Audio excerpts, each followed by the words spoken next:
And welcome back to the Good Day with Olivia show here on the KAZ Radio and Television Network. I'm your host, Olivia Winstead, here serving up the good news happening right here in the city of Cleveland, keeping you informed, engaged, and connected. Cleveland, imagine finishing up dinner at your favorite restaurant, awaiting your bill, expecting your waiter, but instead the police are at your table. Well, it happened right here in the city of Cleveland to a group of African American women who were out celebrating having girls' night. The incident made national headlines as a case of racial profiling. And in the studio today, I have with me one of the women who were targeted in the incident here to share her story and tell us how it all went down. I'd like to welcome to the studio this morning, Shantae Spencer. Welcome to the studio, Miss Spencer. Welcome. Thank you very much. Thank you for having me. Good morning. I'm happy that you were able to make it out early on a Saturday morning. Before we jump right into the topic, we have to address some local news.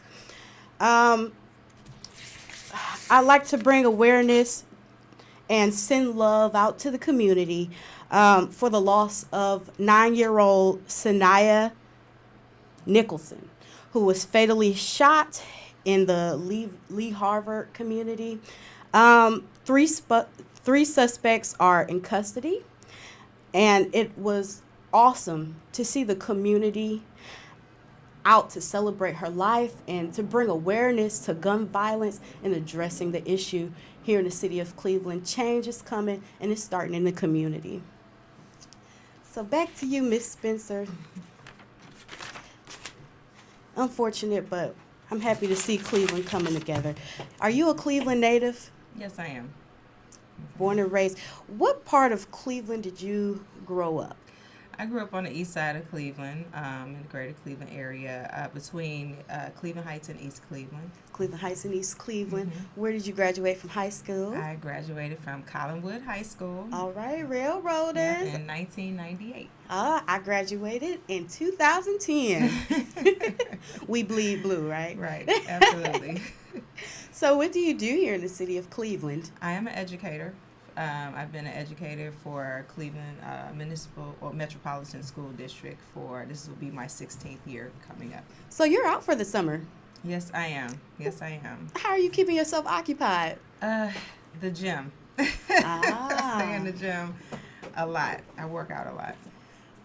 Are you doing any special training? I am. Okay. I am. I'm actually training for my first bodybuilding competition. Wow. Mm-hmm.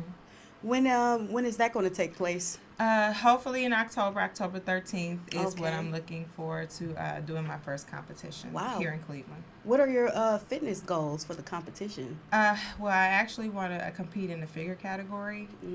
So, fingers crossed. Hopefully I can reach my goal and get where I need to be by October. Very good. You've been eating right. She took her coffee black, no sugar, no cream. Yeah, absolutely. Well, that's exciting. Besides working out, fitness, what are some of your other hobbies what are some other hobbies you enjoy? Well, I definitely spend a lot of time with my daughter. I have an 11-year-old daughter.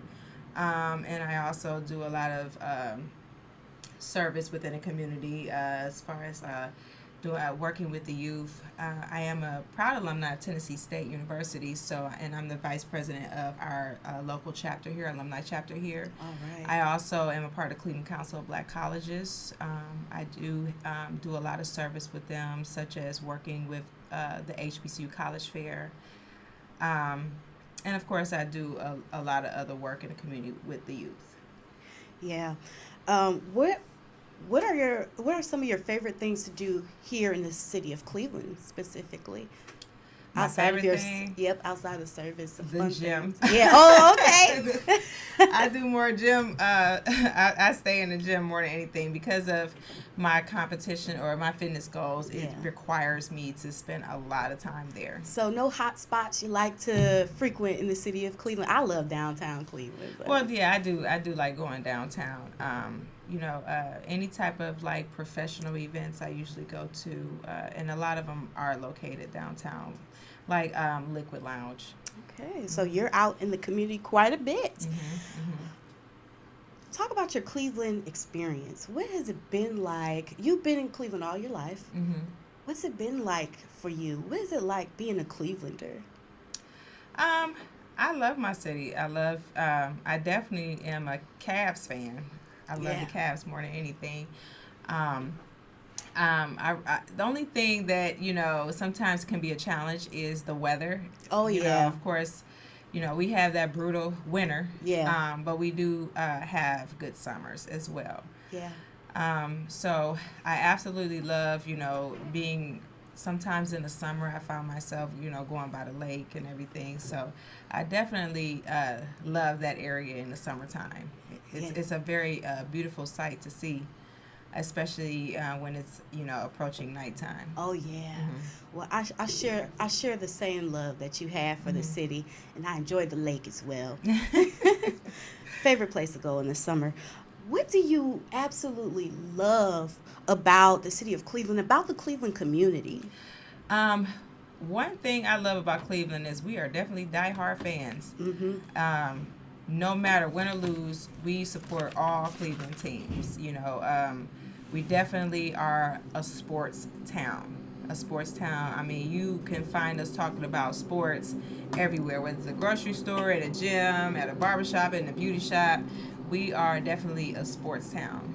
Yeah. And we will ride with our sports teams and to the very end. So that's one thing that stands out about Cleveland. Of course, we have the Rock and Roll Hall of Fame. So, but we definitely we're a sports town. We are. We're definitely spirited, and that's what a majority of my guests here have said too. Mm-hmm, mm-hmm. We love our sports here in the city, and I'll say the city of Cleveland is just so connected, and being able to engage with Clevelanders like you, and then realizing how connected we are. Like, you never know who's who in the Mm-hmm, city. mm-hmm. Everybody knows everybody here. Right, So right. I enjoy the experience of community here in the city of Cleveland.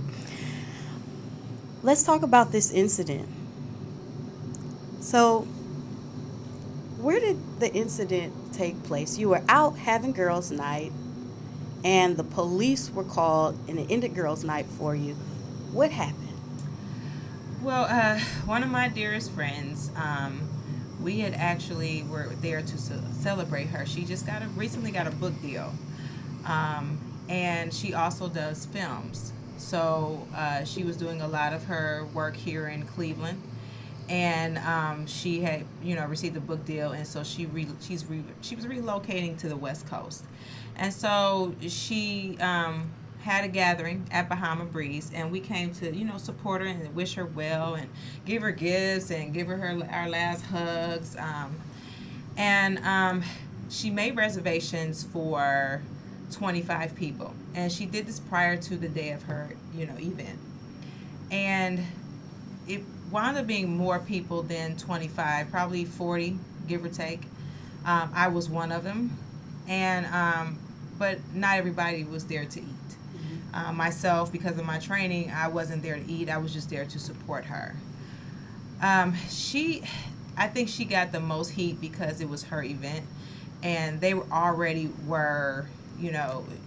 already had a sense the minute I got there that we weren't wanted there. Mm. When I got there, it was a little bit after 7 o'clock. The reservations were set for 6, and I noticed the manager approached her and said, and this was the male manager, said there were just too many people. And I was standing there talking to her, and so I told him, I said, well, sir, I'm not planning on eating. I'm just here to support. And so he kind of backed off. We were there taking pictures. It was a joyous occasion. We were happy. Everybody was giving hugs because a lot of us knew each other, so everybody was getting along, and mind you, when I got there, a lot of people were there for over an hour. They still didn't even get water at the time. So they were waiting for a long time to be What acknowledged. was the holdup? We did not know. But everybody, again, they were patient. Um, they were calm. Everybody was happy. We were just focusing on celebrating her. They were giving Right. gifts and everything. What restaurant did this This was happen at? Bahama Breeze. Bahama Breeze. And Hmm. when did this occur? How long ago was this? This was actually June 19th, Juneteenth. Wow, I was What a coincidence. there just 2 weeks ago. Uh-huh. Was this your first time at Bahama Breeze? No. What? Within the last year, I've been there twice Yeah. on two different occasions. One occasion, I was with a friend, and we had pretty good service. The second time, I brought my daughter for her birthday. It was me, my daughter, her two grandmothers were there, and we had a great time. It was the four of us, and this was back in September of last year, and we had good service. So we never had a problem prior to this day. Mm-hmm. Um, so getting back to what happened. Yeah. What followed dinner? So, as I was about to leave, say my goodbyes and everything, as I walk out from the patio area, I noticed that the manager, I was actually approached by the manager and the police. The manager came to me. This is with a female Caucasian manager. Okay. She came to me and said, "Ma'am, I just want to make sure that you took care of your bill." And I looked at her, I said, "Well, I didn't order anything." And she said, "Well, okay, well, I just wanted to make sure because you all were an out of control group. Really? And I just wanted to make sure all the bills were taken care of." So let me ask this: you were an out of control group, Yes. and so an out of control group bringing attention to the table. How did they think that you guys thought you were going to walk out of there We didn't even without paying a understand bill? it was an issue. We did not know. And I was a little bit confused because I didn't know why she was coming to me asking me about a bill. So I went back in and told my friend about whose party it was. I told her what happened. I also witnessed right before I came in that it was a male that was a part of our party that came out right behind me. It was seconds behind me, and she stopped him too and made him show proof of payment. How humiliating. She wanted his receipt, and he said, "Well, what do you want my receipt for? We just want to make sure you all paid the bill." So he had to go back in and get his receipt and show, and he was upset. I was upset. I'm like, what? I've never in my life had to show proof of payment in a restaurant.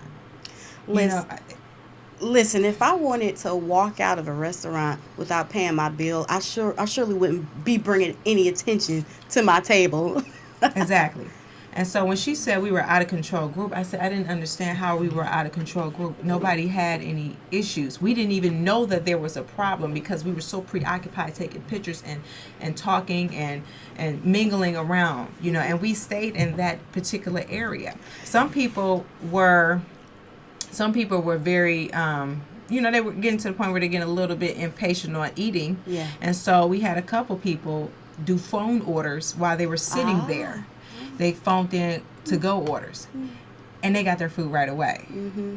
Oh, that's interesting. Very interesting. So, at what point were the police actually called? You said during some period of time, you weren't even aware they were there for you. Exactly.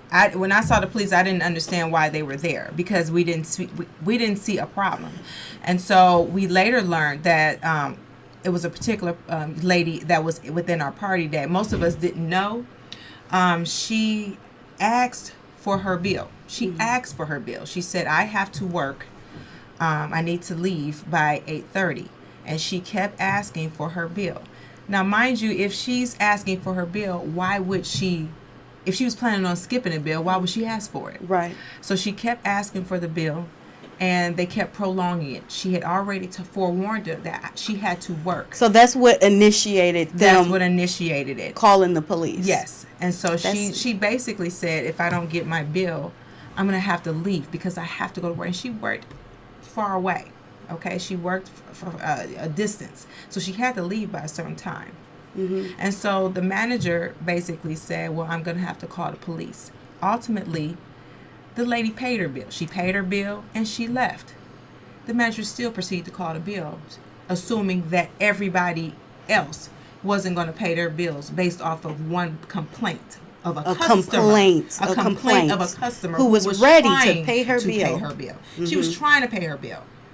So she made the assumption, because of that complaint, that all of us weren't going to pay our bills. So what was the explanation given for why the police were called? Was this a decision made by flawed protocol? I think what she did was she made the assumption that, you know, she told us. She told my friend, who was the guest of honor, she said, well, I just want to make sure all the bills are accounted for. And so we said, well, you call the police? You called the police on us to make sure the bills were accounted for off of what we didn't even know that there was an issue until she expressed there was an issue. She had already had said to the police in the police report that 40 people had threatened to not pay their bills. I'm one of the 40. I never even ordered anything. So we were already, you know, our character was already defamated based off of the police report. We were labeled as unwanted guests. We were also, it also stated that it appeared that she called the police twice and she wanted an escort to her car as if we were going to go and retaliate against her. Really? You know, we're all professional women. Yeah. All of us are professional women. All of us have careers. We are moms. We are sisters. We are aunts. We are grandmothers. So why would we just skip out on a bill? Why would you make the assumption that we are going to skip out on a bill based off of an encounter for one individual who was trying to pay her bill? Yeah. Off of an assumption, period. Off an assumption. And, you know, that just goes to show you that you said you're educated women, your mothers. That just goes to show you that no one's exempt from, in the African American community, it doesn't matter how many degrees you have. It doesn't matter what your background is. You're not exempt from racial profiling. No, you're not. And many times when police have been called on African Americans, it's ended tragically. What were your thoughts when the police approached you? Like, how did you think that this was going to end? It happened so fast. I was in shock. I was in shock that it even occurred, because you hear racial profiling going on throughout the country all of the time. Yeah. But it's like when it happens to you, it's like, oh my God, am I a victim of racial profiling? Because, you know, when it first occurred, I'm like, you know, I couldn't believe that, you know, it actually happened before my eyes, and it happened so fast because I was actually walking out and she approached me, and, you know, I'm like, well, how long after the police showed up, or how long after, if you ever got served, were you even allowed to leave? Well, some people, so the managers would not allow people to go in other areas of the restaurant. They couldn't go to the bar. Okay. They couldn't, and from my understanding, now this didn't necessarily happen to me. It was just, I was just approached about paying a bill. But they wanted everyone to stay in that area until all the bills were accounted for. Some people never got their food. Some people ordered and they never got their food. Some people didn't order at all. And then when the manager asked for bills, some people never were food was still in process. So how can they pay for a bill when they never had food to begin with? Some people were still waiting for food. They were just getting orders. And so that was, you know, it was just, it was a concern. Like they really didn't want us from the beginning. They didn't want the particular group there from the beginning. Mind you, there were kids there. There were children there. Why don't you think they wanted you there? Just basically the poor service. It was very poor service. And again, everybody remained calm. Everybody was so preoccupied with, you know, congregating and talking and being joyous, you know, for our friend's success. What about this group of friends? Do you think it was that made the manager react in such a way? Like, why this treatment? What was it about you guys? I honestly think it was because we were all African American. Yeah. Everybody there was African American. about a good 95% of us were women. We only had a few men that were there. So I think it was because we were African American, and they already stated it was too many of us there. Mm-hmm. There was too many people in that area. I think they were also unprepared because there was only 2 servers that were there. There were so many questions to why this happened, because I was a server when I was in college. A server is responsible for who ordered what, who pays for what, when food is coming out, when they're finished. So why did a manager have to step in on multiple people within this party when you have 2 servers there? Just making requests for their food and making requests for their bill. There's a way that you, yeah. If there's an issue, because you're going to always have, a customer that might be dissatisfied with service or may make a complaint or may be difficult. Okay, but there's ways that you handle it. Yeah. The only way a police should have been called is if someone made a physical threat. Yeah. There was not a physical threat. Yeah. Everybody was in there joyous and happy. Majority of us didn't even know that there was an issue until we saw the police. And when we saw the police, we said, well, what's the police for? We didn't even know. I didn't even know until I got approached. How did Bahama Breeze address this issue? Well, they actually basically, acknowledged that they fell short of the service, and they wanted to make it right by giving us a free party, or bringing us back in for service. But by the time the damage had already been done, a lot of us don't even feel comfortable going back there because of how we were treated. A lot of us had to wait. The ones who were eating had to wait about 2.5 hours after the reservation to even get their food. I had a friend who actually went to the bar because, they weren't getting serviced in the area. So she went to the bar and said, well, I'm going to get a drink at the bar. She went to the bar and she noticed, she sat there and ordered her drink. Matter of fact, she wasn't even acknowledged. Let's just backtrack. She wasn't even acknowledged, but there was a Caucasian woman sitting next to her. Mm-hmm. She was acknowledged. Mm-hmm. She wound up getting her drink. She sat there, and she said the lady felt so bad, she started sparking up a conversation with her. Then the server finally came and said, I didn't see, were you sitting there? I didn't see you. That, that's interesting, because a lot of times, people can deny it, but African Americans, this is just our life. Mm-hmm. We're invisible. Mm-hmm. So could you, for the audience members who don't know, what is racial profiling? Well, racial profiling is pretty much making, the assumption, it's really like stereotyping. Yeah. So basically, you're thinking that this particular group of people all act this way, and you're going to actually discriminate or mistreat this person based off someone else's behavior and their color. Yeah. Was this the first time that you've ever been a victim of racial profiling? Yes. This is my first time. I mean, you hear it all the time. I have witnessed my dad when I was a little girl, being called the N-word from a Caucasian woman, and it was very, very, very traumatizing. Yeah. So I witnessed someone else, but it never happened to me until this week. And so, you can't say that it can never happen to you, because it's out there, and it can happen to anybody. Whether, I don't care if you are an uneducated person or somebody who just has a high school diploma or a high school dropout or somebody who has many degrees, right, a doctoral degree, or somebody who is a very high profile person. So it doesn't matter who you are, right? It can happen to anybody. If it can happen to a bunch of professional African American women, then it can happen to anyone. Absolutely. How should the incident, how should have it been handled? I think, it should have just went off. The manager should have just went off of the one complaint. Yeah. I feel that, if she's asking for her bill, they should have gave her bill. Yeah. Allowed her to pay her bill, and then left it at that. Yeah. She should have apologized for the slow service. She should have been more welcoming from the beginning. Because again, my friend, she got the most heat because it was her occasion.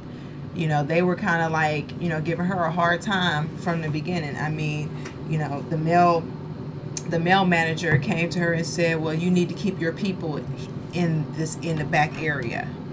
Just little small, you know, Subtle insults. jabs Yeah. at her. No, you're just giving her little jabs, Yeah. here and there, which is like, what do you mean by that? Because they didn't want us to go to the bar. They say, well, they can't come, they can't go to the bar. I've never heard anything like that.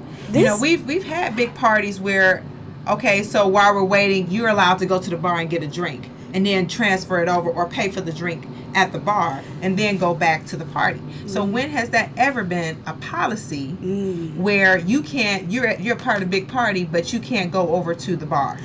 This incident received national attention. You got a response from the NAACP, Marsha Fudge. How soon did the crowds rally? Within 24 hours. What's been the community's response? Well, we got a mixture. Mostly we had a lot of support from various organizations, people from the Divine Nine. We also gained some national support. So we got support from like the Tom Jordan Morning Show, of course the NAACP and Marsha Fudge, and at the same time we got some backlash. Of course, on the news, when we're on the news, we got a couple of people who you could tell that racism is still real. Like people who have called us racist, racial slurs under their comments. What are some of the things they've said? I found out, a friend of mine told me that I was called a field slave because of me actually telling a story on the news. Basically standing up for my friends and everybody that was there, and then myself, of course, because I got a whiff of it. I want to talk about the spiral of silence. Okay, although incidents like the one that you experienced, this is trending in our world today. You hear about incidents similar to it all throughout the news, but there is still a percentage of people who are turning a blind eye to injustice. There is still a percentage of people who don't want to hear about it. And they're tired of hearing about it, but quite honestly, we're tired of experiencing it. Yeah.